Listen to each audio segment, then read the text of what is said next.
Howdy guys, Cal Kellogg here. It is August 25th. I'm up at Rollins Lake. I am pedaling my way out of the Long Ravine launch area. I want to clear this cove and I want to get some lines in the water. We are looking for the best available fishing today. I know there's trout in the lake. I know there's bass in the lake. When I was here about 3 weeks ago, there was outstanding topwater action in open water. I didn't have any bass gear with me. I'm pretty sure they were spotted bass. But, with national forests closed all over the North State due to fire, there aren't a lot of fishing options in the mountains. But Rollins Lake is a viable option. It's open. It's a Nevada Irrigation District lake. It is not in the national forest. And as you can see, the water level's really good here. So let me get clear of this cove. I'll bust out some gear. I'll tell you what the plan is for the day. But I am looking forward to getting my fish on. And I know Lucy wants to get her fish on too. So I'll be back at you here in a few minutes when I get outside of Long Ravine Cove. Okay guys, we are out here in the mouth of Long Ravine Cove. This is the main body of the lake, and I've got some chop on the surface. Conditions look pretty darn good. Surface temperature, 71.8 degrees. So what I'm gonna start out with, I'm not gonna start out trolling super fast. I wanna have my eyes open looking for those bass. And I'm just not feeling it for a big reaction bite this morning. I know there's some holdovers in here. There's a lot of rainbows. There's some very nice browns. But I suspect, it's that same old August story. These fish are likely locked into a daily feeding pattern. Conditions haven't changed much, although the surface temperature is coming down a little bit. But I'm going to start out at about 1.8 miles an hour. On the downrigger, I'm going to be running a turbo flasher teamed with a slow death hook with a threaded night crawler on it. That's going to be my downrigger line. And since I got a low light level this morning, I've got a little bit of smoke in the air. The sun's going to kind of be repressed for a good time this morning. I'm sure it's going to burn through, but I expect to have, filtered light conditions for a while. I'm going to be running a black fly on my lead core rig. I'm going to run the worm at about 25 feet to start with. I'm going to run the fly at 10 to 15 feet to start with. We'll see if there's anything up in the water column that's willing to whack that black fly. But my money bait is definitely the threaded worm. Although I see a mark right now, right under the kayak, 5 feet deep. Could be a bass, could be a trout, you don't know. But I can certainly pick up bass on both of these trolled offerings too. So let me thread this worm, get that rod down in the downrigger, get the fly deployed, and see if there's any predators up here that are looking to feed. So you may be wondering why I'm choosing a turbo flasher over a small blade. And part of it just comes down to gut instinct and haven't done this for a while. But I'm thinking if anybody's been out here trout fishing, and I don't think there's been many people out here, but if they are coming out here, they're probably pulling dodgers and worms at some point during the day. It's a very popular presentation up here at Rollins. And, I never like to play follow the leader. They're pulling blades.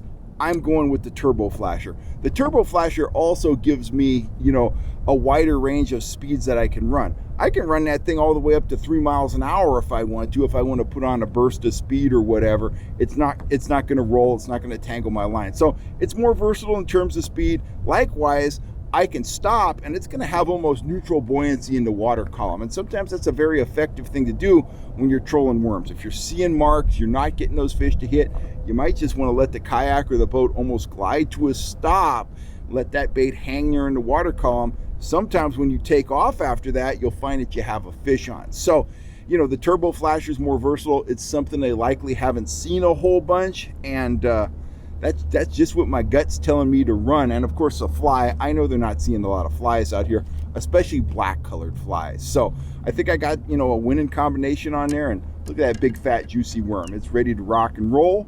You put my worm threader away here, and we'll get that worm down to about 25 feet or so and see what happens.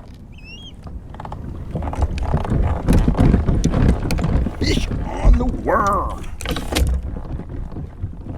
don't know what it is, but it's a fish. He was messing with it. I stopped and then sped up and fish on. Wow. Battler.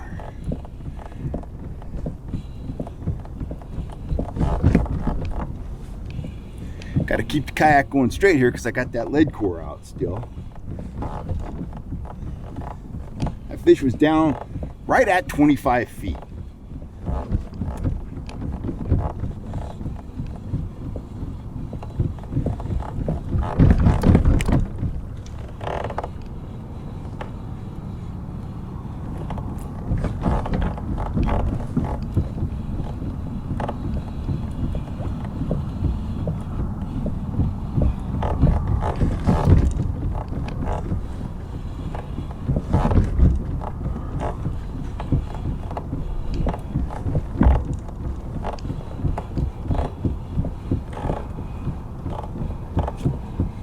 Still 50 feet away. I think I was back 85 feet on that. 85 feet back, 25 feet down. Putting up a good battle, whatever it is. Could be a bass, could be a trout. Hoping it's a trout.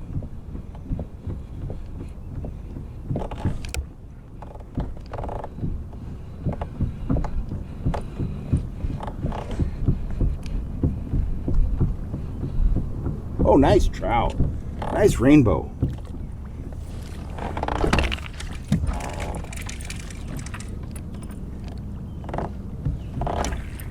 There we go. Rainbow in the net.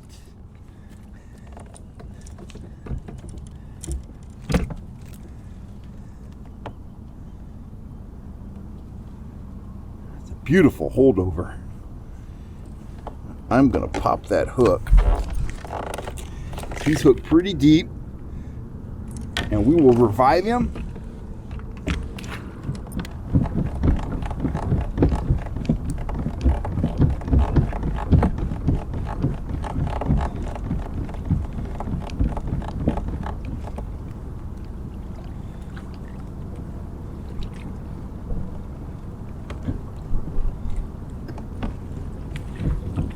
There he goes.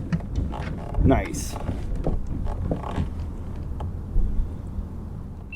Turbo on the worm. It often pays off, and it did this morning. That was a nice fish. That was probably, I don't know, 15, 16 inches long. Nice holdover. I saw some bass back there on the surface, so as long as I got this line in, I'm going to circle back and see if I can get after some of those bass. Just as I started into the Bear River Arm here, I saw some bass breaking on the surface at the mouth of a cove. It didn't look exciting enough to pull the trout gear and to head over there. But since I got that rod in, I'm going to move over on those fish and throw this small clear Rebel popper at them a few times. These work pretty good when fish are up on top. It's a pond smelt lake, so that's what they're feeding on. They're chasing pond smelt. I've seen a few pods of smelt here on the sonar, so we'll get in there, make 3 or 4 casts, see if we get some action, and if we don't, we'll get the trout gear back in the water and continue trolling up the Bear River Arm. Well, I don't see them anymore, so we'll make a couple casts here, then I'll get the trout gear re-rigged and we'll get on the move if nothing shows here.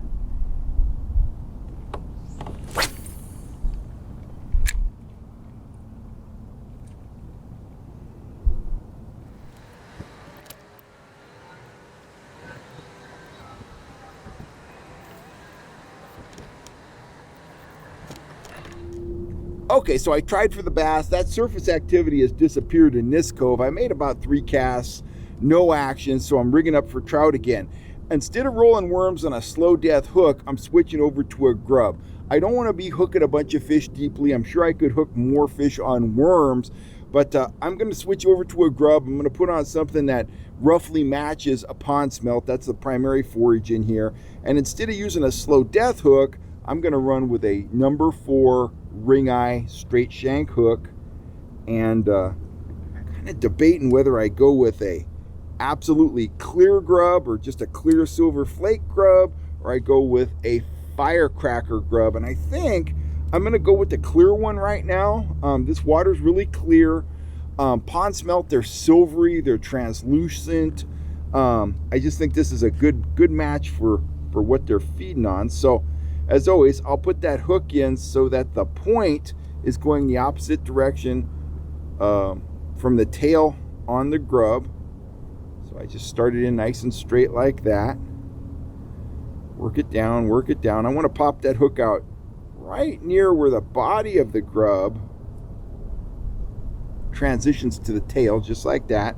And I'll work that grub around, and I'll slide the grub right up past the eye of the hook, so that grub sits on the hook nice and straight, just like that. And as you can see, the bend in that tail is in opposition to the bend of the hook. And other than that, it's the same rig I just caught that fish on. I'm running a turbo. I've got, I don't know, that's probably 36 inches now. So I'm going to put that down at 25 feet, and we'll see if we can hook another rainbow. We'll see if we can hook one in the lip this time. Very often when I'm out on the water, I'll ask myself, what is the objective of this trip? You know, am I catching a bunch of fish to smoke? Do I want to catch a bunch of fish for dinner?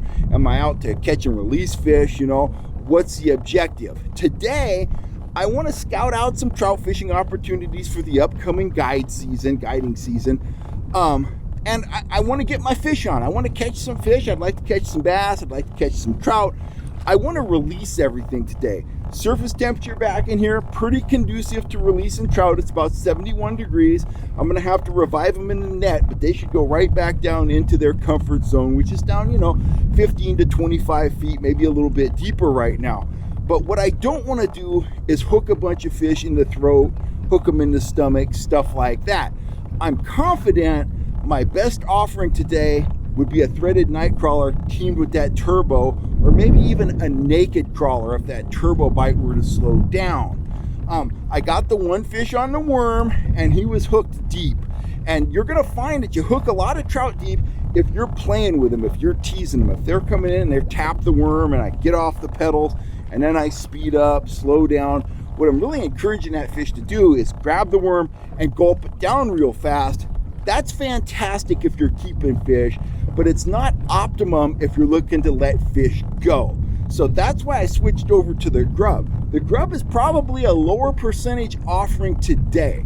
I don't think they're super aggressive. That trout was very tentative when he came in on that worm. But I'm willing to get less strikes, but be able to release the fish safely back into the system and have them out here to catch another day. So it's just kind of my objective for the day. I'm scanning the water looking for that topwater bass action. I haven't seen much today, but this bay was alive with bass about 3 weeks ago, so I got my fingers crossed. We have had a bit of a temperature drop, and that's never super conducive for topwater bass fishing. But I would just kind of keep pedaling along here, doing some scouting, checking things out, and eventually I'm going to move up into the Bear River Arm. I'm right here at the power lines right now, and this has been a place where I've caught a lot of trout over the years. So we'll see what happens, but hey, it's a great day out on the water. The smoke isn't too bad, and Lucy's with me. We're having a blast, so get it done. Well, guys, I got my heart set on catching a bass, and that grub didn't pay off. The black fly didn't pay off in terms of trout. I'm right here at the mouth of the Narrows, right here at the gooseneck in the Bear River Arm. So taking a minute to change things up.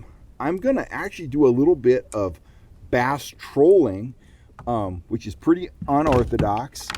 I got my downrigger rod set up with a turbo bug, which I'm going to put a little piece of worm on when I go back to trout fishing. But I'm taking off this fly. I'm going to put on a standard trolling leader on my lead core rod, and I'm going to put on about a 2-inch pond smelt pattern Rapala, and I'm going to work right along the shoreline, watch the marks. But using this rig, I can get up in very shallow water, 8, 10, 12 feet deep, see if I can find some bass, see if I can pick up a couple bass on the troll. And then when I get back out towards the mouth of the Bear River Arm, I'm going to switch back over to trout and work the main body a little bit more, and then see how we feel. We might go for a swim. Lucy might go for a swim, and then we might call it a day. We'll just see what happens. But having a great time out here. We're out of the smoke. The sun's starting to come up. So we'll see if we can get some bass. And let me put this leader on there, and I'll show you which Rapala I'm using. Okay, so I'm set up for trolling. I'm using my lead core rod. My main line comes down to a standard trolling swivel. Off the swivel, I'm running about 40 inches of fluorocarbon line for a leader material. Got the leader tipped with a dual lock snap, and on that snap I've put on about 1.5 inch long silver and black floating Rapala. Great pond smelled imitation, pretty standard fare. I'm going to work in tight to the shoreline. I'm going to troll fast, 2 to 3 miles an hour. I'm going to work the depths using the lead core, and I'll just work this long stretch of shoreline here and see if I can pick up a bass or two. Once I get back to the main body, I'm going to switch back over to trout. I'm going to replace that Rapala with either a micro trigger spoon or a trigger spoon junior, and on the downrigger rod, I'm going to be running that turbo bug tipped with about a 1/2 inch section of worm. So let's get started. Let's see if the bass are in the mood to chase a Rapala. You know, one of the things I really love about the kayak is the versatility it offers. It'd be tough to do this right now in a big aluminum boat. I'd be worried about hitting a stump or hitting a rock or something. I'm up here in very shallow water. I'm in about 12 feet of water. I'm hugged right up tight to the shoreline. I'm going in and out. You know, kayaks are just versatile. A few minutes ago, I was out there in deep water trolling for trout. Now I'm in the shallows trolling for bass. If I find a good concentration of bass, you know, it's super easy to maneuver in and around these points. I might start casting for them, or when I get through here, I might go back to trout trolling. Ooh, fish on, right there.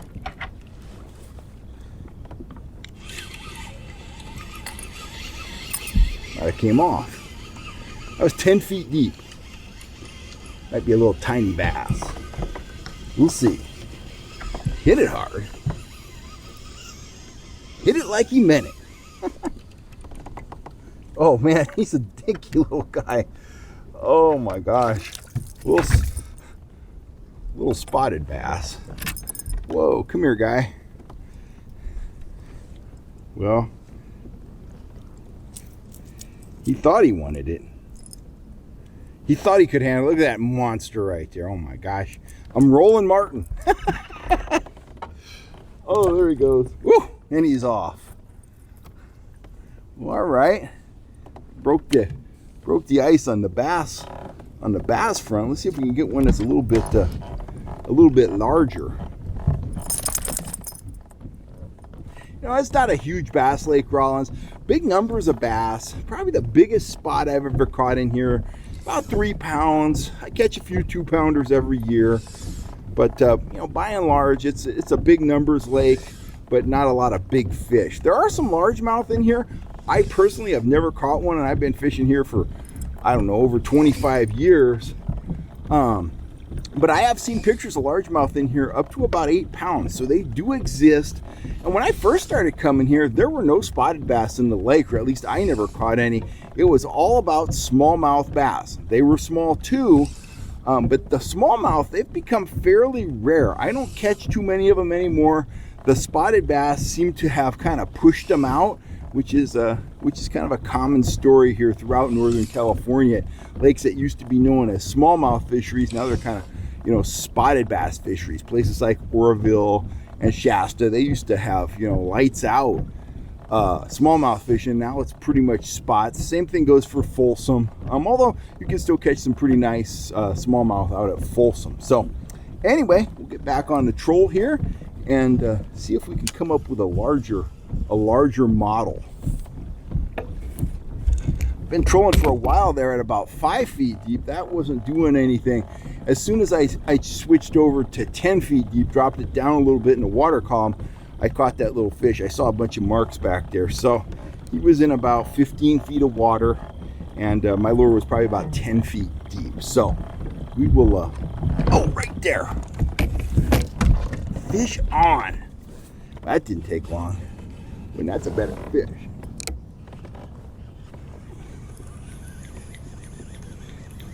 I didn't lose him. I might have lost him messing around with the rod like that. Ah, I did. I lost him. Jag nabbit. That felt like a better fish. He might have been 10 inches long. Fish on.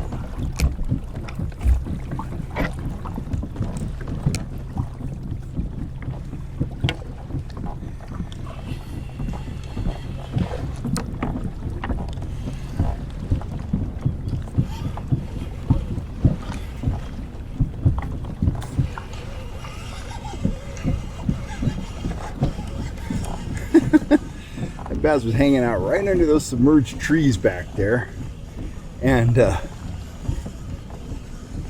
couldn't lay off that Rapala. Oh, he's fighting. He's a fighter. He's a scrapper.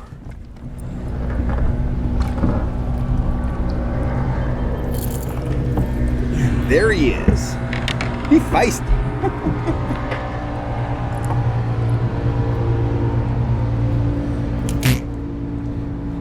Nice little bass right there.